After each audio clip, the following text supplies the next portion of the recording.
বিসমিল্লাহির রহমানির রহিম। সম্মানিত দর্শক শ্রোতা মণ্ডলী, আসসালামু আলাইকুম ওয়া রাহমাতুল্লাহি ওয়া বারাকাতুহু। আজ আমি বিসমিল্লাহ শরীফের অসংখ্য ফজিলত এবং বিসমিল্লাহর আমল দিয়ে কিভাবে আপনার রুজি রোজগার, ধন সম্পদ সহ সকল কার্যক্রমে বরকতের পাহাড় গড়ে তুলবেন সে বিষয়ে আলোচনা করব ইনশাআল্লাহ। বিসমিল্লাহির রহমানির রহিম এই বাক্যটি সর্বপ্রথম ব্যবহার করেছেন হযরত সুলাইমান আলাইহিস সালাম। সাবা নগরীর রানী বিলকিসের কাছে লেখা চিঠিতে এই বাক্যটি তিনি ব্যবহার করেছেন।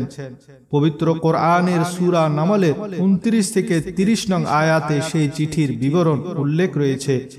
এরপর রাসূল সাল্লাল্লাহু আলাইহি ওয়াসাল্লাম ছাড়া আর কোন নবীকেই বিসমিল্লাহর বিধান দেয়া হয়নি। প্রাথমিক যুগে নবী সাল্লাল্লাহু আলাইহি ওয়াসাল্লাম বিসমিকা আল্লাহুম্মা লিখতেন।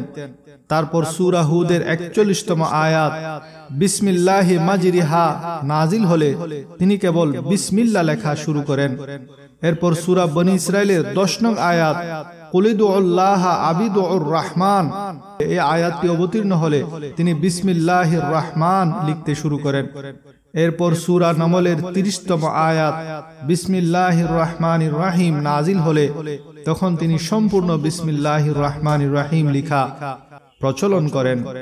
মজার বিষয় হলো বিসমিল্লাহির রহমানির রহিম এর মধ্যে 19টি হরফ আছে, আর জাহান্নামের দারোগাও 19 জন। তাই ওলামায়ে কেরাম বলেন বিসমিল্লাহর এক একটি হরফ এক একজন দারোগার মাঝে আড়াল হয়ে যাবে। তাই সব সময় বিসমিল্লাহ পাঠকারীগণ জাহান্নামের সাজা দানকারী ফেরেশতাদের দৃষ্টি থেকে বেঁচে যাবে। আবার বিসমিল্লাহির রহমানির রহিমের মধ্যে শব্দ আছে 4টি, আর আমাদের গুনাহ হয় 4 প্রকারের: প্রকাশ্য গুনাহ, গোপন গুনাহ, দিনের গুনাহ, রাতের গুনাহ। সুতরাং যে এই 4টি শব্দ সব সময় আমল করবে এর বরকতে সে 4 প্রকারের গুনাহ থেকে মাহফুজ থাকবে। পবিত্র কোরআনে 114টি সূরার মধ্যে 113টি সূরার শুরুতে বিসমিল্লাহ আছে, কিন্তু সূরা তওবার শুরুতে বিসমিল্লাহ শরীফ নাই। এর কারণ হিসেবে কোন মুফাসসির বলেন সূরা তওবার মধ্যে আল্লাহর আযাব ও গজবের কথা বয়ান হয়েছে বলে এই সূরার শুরুতে বিসমিল্লাহ নাই।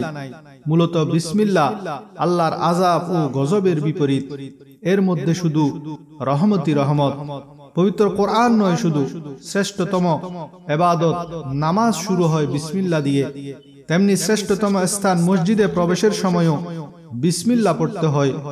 আল্লাহর প্যারা হাবিব সাল্লাল্লাহু আলাইহি ওয়াসাল্লাম সমকালীন সকল রাজা বাদশাদের কাছে চিঠি লিখেছেন বিসমিল্লাহ দিয়ে। হুদায়বিয়ার সন্ধিপত্রে রাসূল সাল্লাল্লাহু আলাইহি ওয়াসাল্লাম সম্পূর্ণ বিসমিল্লাহ লিখতে বলেছেন।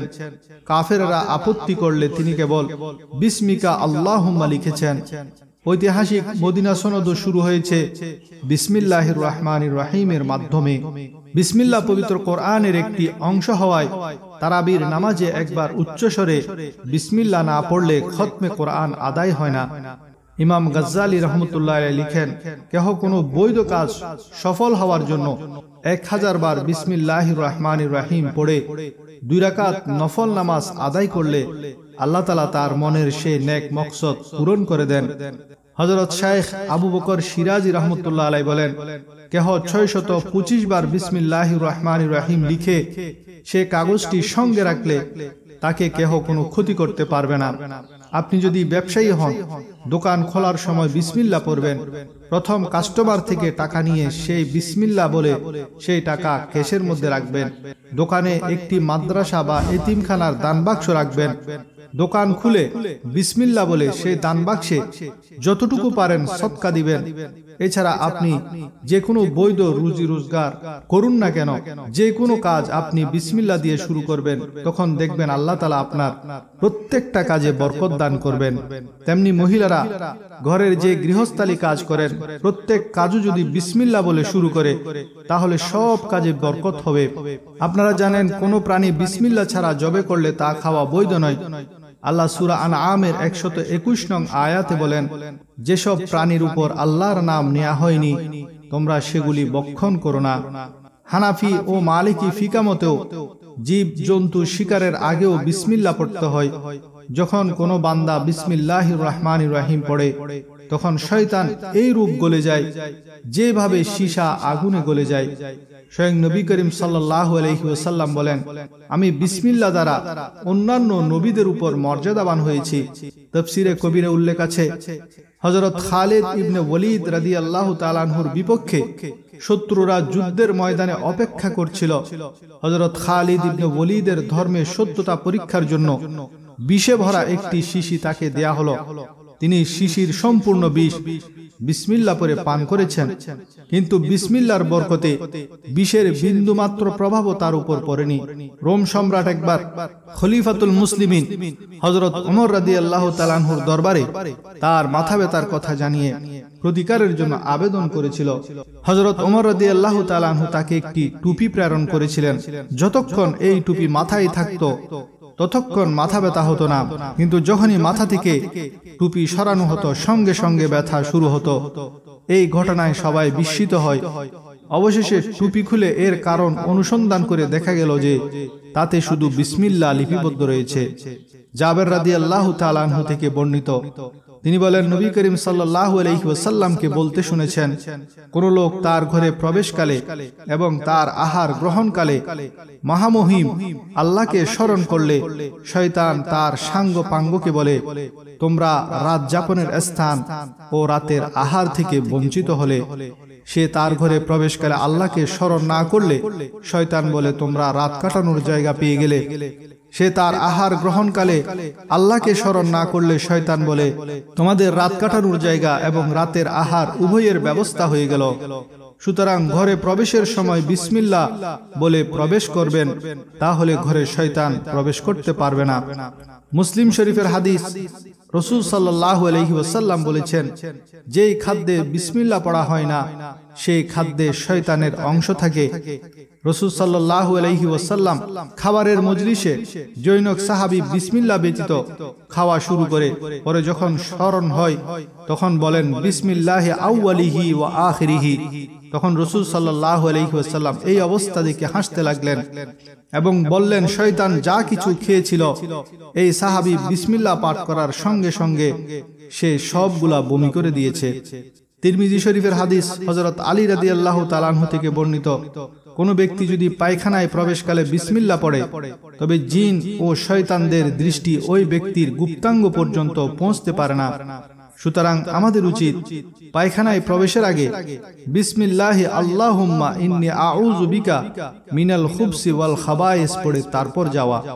মনে রাখবেন, বিসমিল্লাহ দিয়ে সব কাজ শুরু করা সুন্নতে মোবারকা। মুফাসসিরিন ইকরাম ইসিমকে 7টি ভিন্ন ভিন্ন অর্থে ব্যবহারের কথা বর্ণনা করেন। যেমন ইসিমের একটি অর্থ হলো নাম, দ্বিতীয় অর্থ হলো বরকত। অতএব যখন আমরা বিসমিল্লাহ বলি এর অর্থ হলো আল্লাহর নামে, দ্বিতীয় অর্থ হবে আল্লাহর বরকতের সাথে। তাই আমরা যখন বিসমিল্লাহ দিয়ে কোনো কাজ শুরু করব, আল্লাহ তাআলা বরকত দান করবেন। আল্লাহর নামও বরকতওয়ালা, আল্লাহর জাতও বরকতওয়ালা। যেমন কোরআনে আছে, তাবারাকাসমু রাব্বিক, বরকতওয়ালা নাম তোমার রবের, সেজন্য উঠতে বসতে চলতে ফিরতে বিসমিল্লাহর অভ্যাস গড়ে তুলুন। মহানবী সাল্লাল্লাহু আলাইহি ওয়াসাল্লাম বলেছেন, বিসমিল্লাহ পড়ে যদি কেহ ওযু করে তাহলে আমলনামার লেখার কাজে নিয়োজিত ফেরেশতা তার আমলনামায় সওয়াব লিখতে থাকবে যতক্ষণ পর্যন্ত ওই ওযু নষ্ট না হবে। যখন স্ত্রীর সঙ্গে সহবাস করবেন তখন বিসমিল্লাহ বলবেন, তাহলে যতক্ষণ না আপনি গোসল শেষ করবেন ততক্ষণ ফেরেশতাগণ আপনার জন্য নেকি লিখতে থাকবেন। সেই সহবাসে যদি আপনার কোনো সন্তান লাভ হয় তবে সেই সন্তানের নিঃশ্বাস এবং তার যদি বংশধারা চালু থাকে তবে যতকাল তা চালু থাকবে ততকাল পর্যন্ত তাদের সবার নিঃশ্বাসের সংখ্যা পরিমাণ নেকি আপনার আমলনামায় লেখা হতে থাকবে। আপনি যখন পশুর পিঠে চড়বেন তখনও বিসমিল্লাহ বলবেন, তাহলে তার প্রতি কদমে আপনার জন্য পুণ্য লেখা হবে। যখন নৌকায় চড়বেন তখনও বিসমিল্লাহ বলবেন, তাহলে যতক্ষণ আপনি তা থেকে নামবেন না ততক্ষণ পর্যন্ত আপনার জন্য পুণ্য লেখা হবে। তাই সব ধরনের কাজের শুরুতে বিসমিল্লাহ বলার অভ্যাস গড়ে তুলুন, ইনশাআল্লাহ আপনার সব কাজে বরকত নেমে আসবে। শুধু খাবার সময় বিসমিল্লাহ বললে হবে না, ঘরে প্রবেশ, ঘর থেকে বের হওয়া, গাড়িতে চড়া, যে কোনো হালাল কাজ শুরু করার আগেই পড়ে নিন বিসমিল্লাহির রহমানির রহিম।